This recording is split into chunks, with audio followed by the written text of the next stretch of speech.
It was the best sled dog in the world. Its owner gave it away to a stranger without a second thought. But the stranger had no idea how special it was. The very next day, he brought the husky puppy back, saying it was way too wild and impossible to handle. Leonhard, the owner, looked at the puppy with another wave of frustration. Annoyed, he locked it up and piled stones around the kennel to block it in. "Let's see how you escape this time." While Leonhard trained his sled dogs, the puppy grew restless. It was desperate to follow, but was blocked by a wire fence. Then it began furiously digging. The dogs nearby followed its lead. When the first hole didn't work, it started a second. The others gave up one by one, but it kept going. Finally, by the seventh hole, it broke free. Every time it escaped, it somehow managed to find Leonhard again. It had the natural presence of a leader, and that energy always stirred up the whole sled team into chaos. Then, out of nowhere, a herd of deer caught its eye. Without a second thought, it took off chasing them, and the entire sled team followed behind. No matter how loudly Leonhard shouted, none of them listened. The puppy charged forward, head down, but it was too small, and tall grass blocked its view. The next second, it plunged straight into the river. Leonhard saw it and urgently ordered a left turn. The dogs quickly adjusted course, whipping the sled in a sharp curve. But it was too late. Leonhard and the sled flipped straight into the water. Leonhard, furious, locked the puppy in a dark shed. At first, the little one panicked, running wildly around the room. But once it calmed down, it began studying its surroundings carefully. It noticed a gap in the ventilation duct, just wide enough to squeeze through.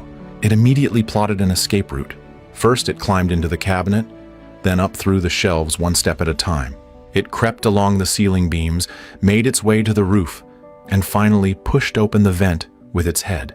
That tiny head popping out was so adorable that it made Leonhard's wife, Constance, burst into laughter.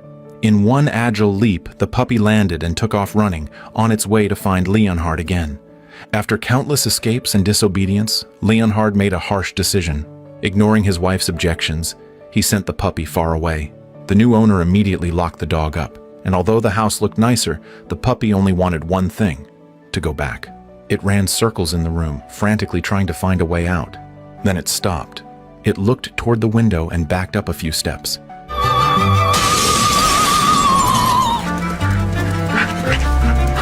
It ran for dozens of kilometers. No one knows how it managed to find its way.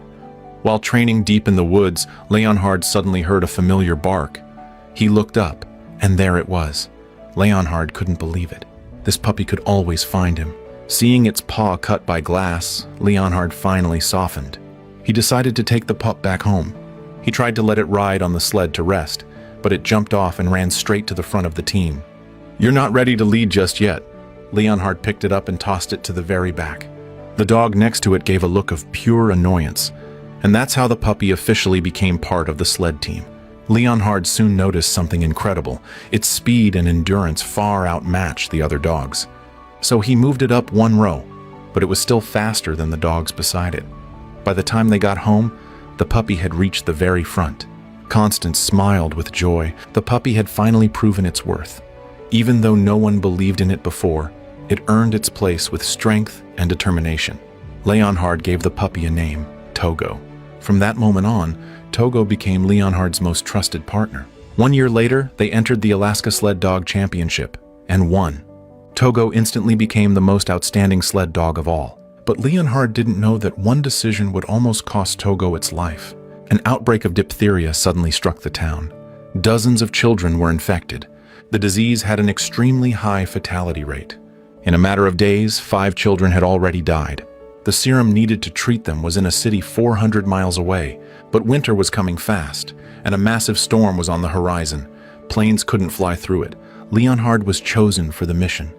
A race against death. At the time, Togo was already 12 years old. Constance begged him not to bring Togo. Togo was too old, but Leonhard knew. Without Togo, he didn't stand a chance. Time was running out. The next morning, Leonhard said goodbye to his wife. This journey might be his last. Finally, Constance walked over to Togo, looked into his eyes and said, "Bring him back to me, okay? And you come back to me. Good boy." And just like that, Leonhard and Togo set off. with the hope of the entire town resting on their shoulders. The townspeople gathered to see them off. Their eyes were filled with worry, admiration, and hope. This was a hero's journey. Leaving the town behind, Togo led the team across the snowy wilderness. The mountains ahead were completely engulfed by a raging blizzard. Winds howled, and snow filled the air. Togo showed no fear. Charging ahead, he led the team straight into the storm. They struggled over a steep mountain. After finally reaching the summit, they faced a long, steep descent. The blizzard grew even fiercer. The swirling snow blinded Leonhard. He could no longer see what was ahead. They rushed downhill, gaining speed. Togo sensed something was wrong. A deadly drop loomed ahead. He stopped abruptly and barked loudly. Leonhard caught the warning and tried to use his ice axe to stop the sled, but they were going too fast. Leonhard jumped off, trying to jam the ice axe into the ground, but the force dragged him down. They were sliding faster and faster, about to plunge off the cliff.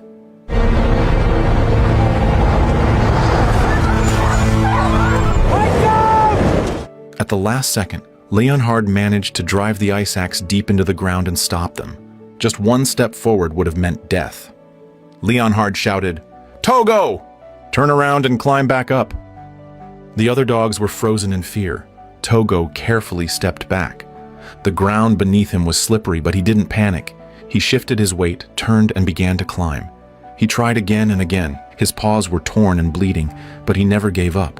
Finally, after countless efforts, Togo pulled the entire team back to safety. He came to Leonhard's side, gently licking the ice off his face as if to comfort him. Leonhard looked at Togo's bloodied paws, heart aching.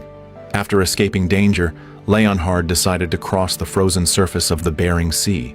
This would cut the journey time in half. Locals called this place the Sound, because the sound of cracking ice could be heard everywhere. The movement of the sled instantly fractured the fragile ice, sending bursts of seawater into the air. The dogs were terrified, but there was no turning back now. Leonhard called out the names of each dog, cheering them on. The temperature had dropped to -60 degrees, with wind speeds over 100 kilometers per hour. Their only option was to move forward. The mayor sent word of Leonhard's heroic journey to the newspapers. Their story spread across the country, capturing the nation's attention. Everyone was in awe. They weren't just worried about whether the serum could be delivered, they feared Leonhard and his team might never make it back alive. To ease the burden, the mayor sent 20 sled teams to help transport the serum. But no one expected that Leonhard would actually dare cross the deadly Bering Sea. His pace had far exceeded everyone's predictions. If he missed the relay point, it would cost precious time and put the entire team in danger. By then, Leonhard had been running non-stop through wind and snow for over 24 hours. He was barely holding on, his mind clouded with exhaustion. Only Togo's unwavering strength kept them going. Just as the relay team was resting, Leonhard passed right by them. They spotted him and scrambled after the sled, shouting at the top of their lungs, but the blizzard drowned out every sound.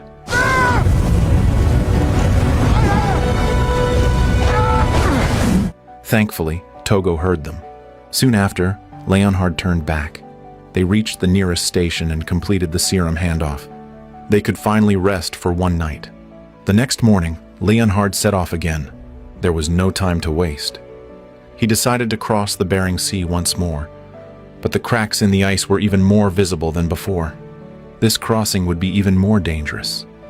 Leonhard thought for a moment, then gave the command. They began the most treacherous part of their journey. Once again, they charged forward with everything they had. The sea beneath their feet roared with fury. One slip could mean the end for the whole team. It wasn't long before the ice shattered under the waves.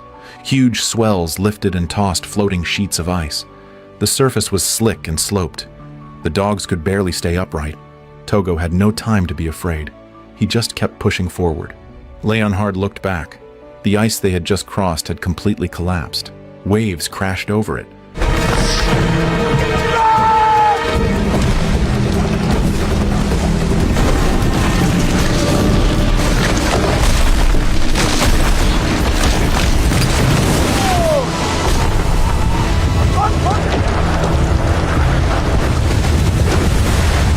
They were almost at the shoreline, but the floating ice was still 10 meters away from land. 1 man and 10 dogs. How could they get across? Leonhard turned and drove an iron spike into the sled for support. He tied a rope to Togo. Then, with all his strength, he threw Togo toward the shore. Now, it was up to Togo to pull the entire floating ice sheet. Togo gave it everything he had, adjusting his rhythm. If once wasn't enough, he tried twice. If twice failed, he went for a 3rd time. All the dogs barked wildly, cheering him on. The ice slowly began drifting toward the shore. This was the moment. Leonhard untied the rope, shouted the command, and every dog lunged forward at once. Togo was nothing short of a hero. At the next stop, a native woman gently stroked Togo's head, her tears falling silently. She said, "Togo is dying." The next day they set out again. Leonhard wanted Togo to rest and placed him on the sled, but no matter how many times he tried, Togo firmly stood at the front of the team. He was determined to fulfill his duty. Leonhard had no choice but to give in and tie the harness back into place. With only 20 miles left in the journey, Leonhard was completely exhausted. Snowflakes whipped at his face like knives, blinding him. He said to Togo, "From here on, it's all up to you." Eventually, the cold and fatigue overwhelmed Leonhard. He collapsed onto the sled and fell into a deep sleep. His life, the lives of the dogs, and the lives of over 50 children, all now rested in Togo's paws. Togo stayed true to his mission, leading the team through the raging blizzard. No one knows how long had passed. When Leonhard finally woke up, night had already fallen, and a terrible feeling crept into his heart. He crawled to Togo and called out anxiously, his voice filled with worry.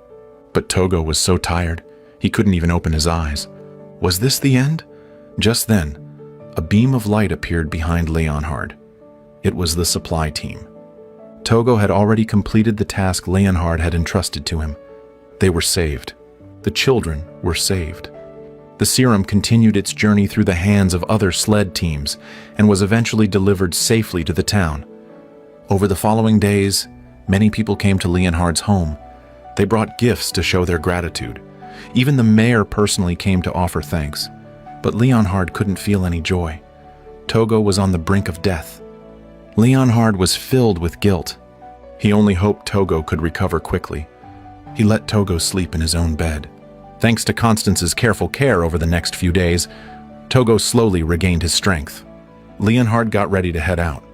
He didn't want Togo to work anymore and left him at home. But just like when he was a pup, Togo always found a way.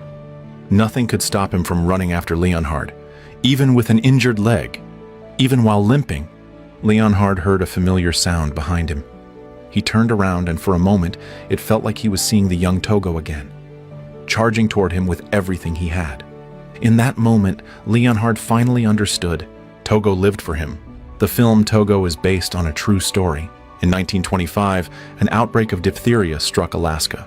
A total of 20 sled dog teams took part in the serum relay. 19 of those teams each ran an average of 50 kilometers. But one team ran 425 kilometers. That was Togo's team.